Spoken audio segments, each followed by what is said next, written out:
Day 4. Lalabas na kami. It's a rainy day. At ayan guys, naglalakad na kami papunta sa train station.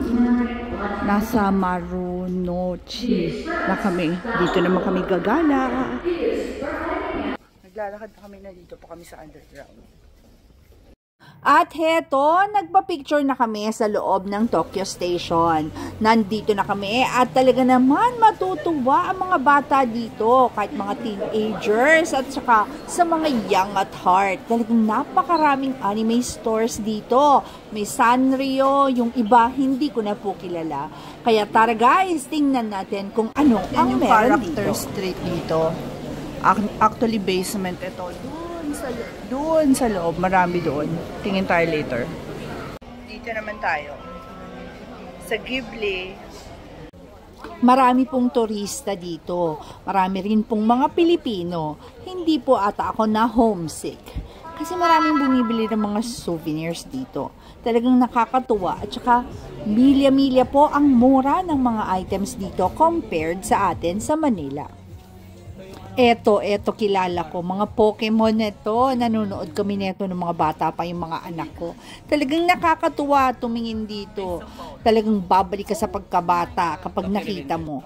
At milya-milya po ang mura dito compared sa atin dun sa Manila. At syempre, original po itong mga to. Made in Japan. Meron din pong mga made in China.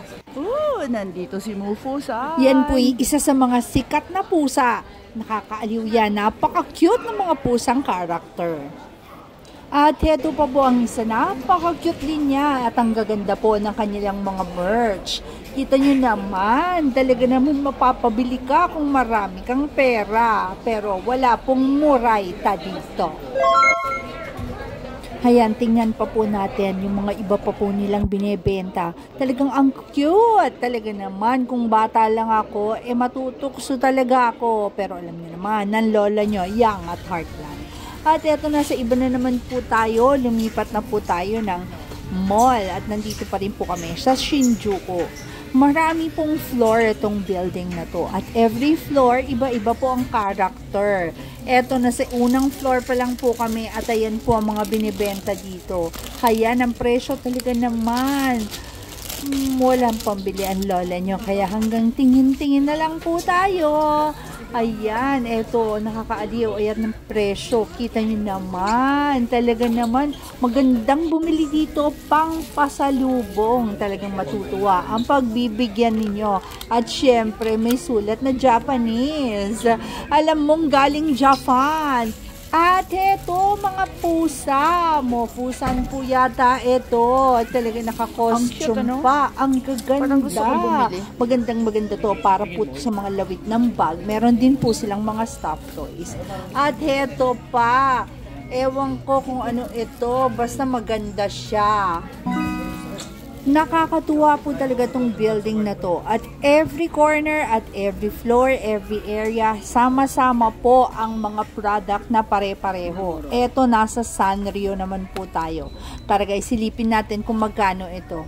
Ayan, ang cute ng mga items dito. Talaga naman na hihilo ako sa dami. Hindi ko na alam kung anong gusto kong tingnan. Silipin natin ang presyo. Wala po atang presyo. Libre!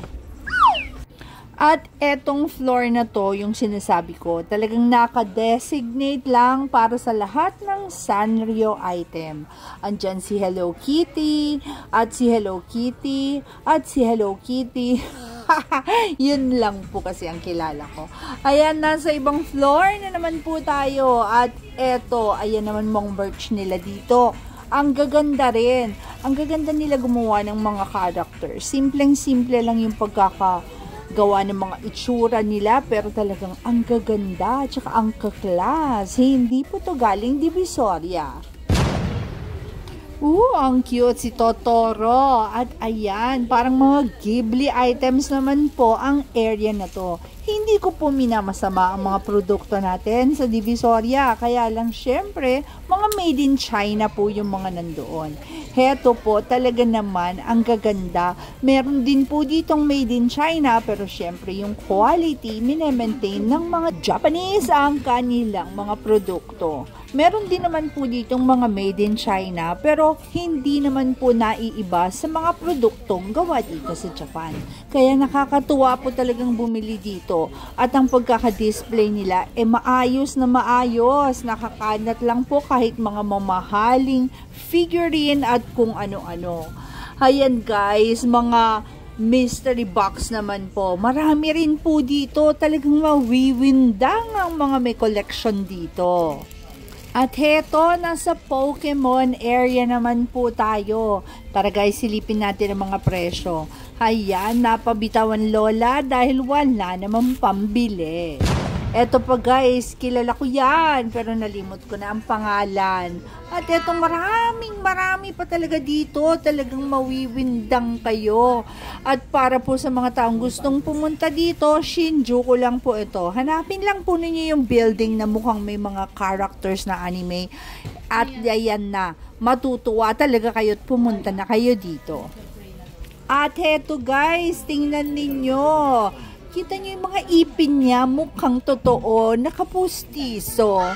Hindi ko alam kung matutuwa ako, matatakot ako sa ganitong stuffed toy. At heto guys, marami pa dito. Yung mga ipin nila, mukhang totoo. Hindi ko alam kung matutuwa yung mga bata dito o matatakot. Mga monster dolls po ito. At guys, 990 yen. Abay, hindi po siya mura. Nasa 400 more or less siya. At eto pa guys, nakakatuwa. Marami siya dito yung mga ina-assemble ng mga miniatures.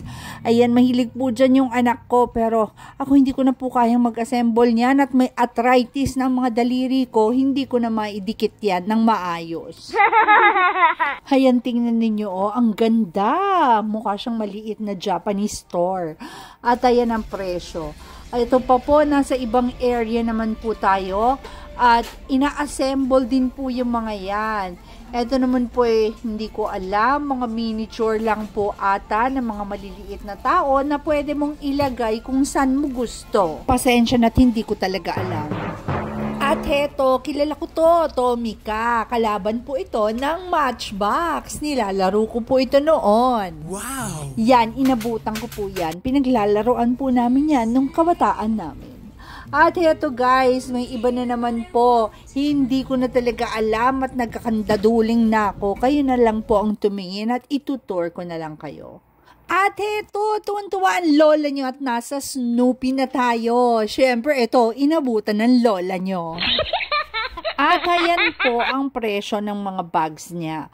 Eto naman po guys, yung iba pa pong mga merchandise niya. Pasok na po tayo sa loob at isasama ko kayo habang ako po ay nag-window shopping.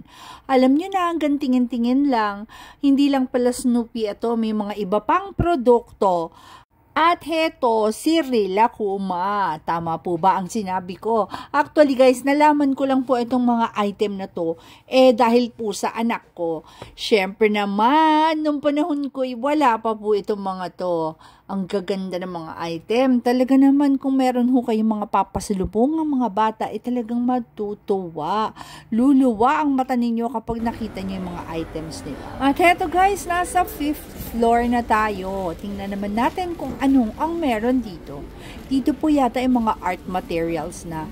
Ayan, kita nyo naman, meron pa rin pong mga cute items. At doon po, pwede po atang maglaro yung mga bata. At ayan, meron ho dyan likuran ng kabayo. Pwede hong magpa-picture yung mga bata dito at saka magtingin-tingin. Alam nyo na, hindi naman po ako kasya dyan. Gusto ko sana magpa-picture. Ang ganda dito. Promise! At eto guys, nasa embroidery section na tayo, mga knitting at saka mga yarns. Meron din po pala dito, yarn! At dito po sa section na to, ayan, mga binibentang mata, tsaka mga reta-retaso ng mga iba-ibang kulay ng tela para sa mga gumagawa ng plush toys. At eto guys, marami pa sa loob. Meron pa po silang mga glitters at kung ano-anong anik-anik na pang decoration. Para sa mga mahilig gumawa ito ng mga art material. At heto, bumaba na po kami at kumakalang ng aming mga bituka. Hahanap na po kami ng malalafangan, kaya abangan ang mga susunod ko pa pong episode dito sa Shinjuku. Huwag kalimutan mag-click ng like and subscribe button. Bye-bye!